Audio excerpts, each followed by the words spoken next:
அஸ்ஸலாமு அலைக்கும் வரஹ்மத்துல்லாஹி வபரகாத்துஹு. பொருந்திய அல்லாஹ்வின் நல்லடியார்களே, இந்த ரமலானுடைய மாதத்திலே நாம் அதிகமான அமல்களை செய்ய ஆர்வத்தோடு இருக்கிறோம்.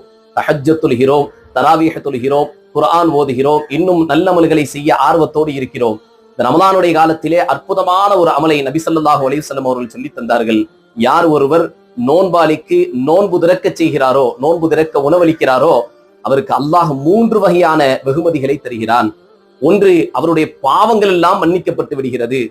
இரண்டாவது, நரகத்திலிருந்து பாதுகாப்பு பெற்று அல்லாஹ் சுவனத்திலே நுழைய வைக்கிறான். மூன்றாவது, அந்த நோன்பாளியை போன்ற நன்மை இவருக்கும் கிடைக்கிறது என்று கண்மணி நாயகம் ஸல்லல்லாஹு அலைஹி வஸல்லம் அவர்கள் சொன்னார்கள். ஏழை சஹாபாக்கள் எல்லாம் கேட்டார்கள், யா ரசூலல்லாஹ், எங்களால் எப்படி உணவளிக்க முடியும்? தண்ணீரை கொடுங்கள், பேரிச்சம்பழத்தை கொடுங்கள், ஒரு கிளாஸ் பாலை கொடுங்கள், உங்களுடைய எண்ணத்திற்கேற்ப அல்லாஹ் அந்த கூலியை தந்து விடுவான் என்றார்கள்.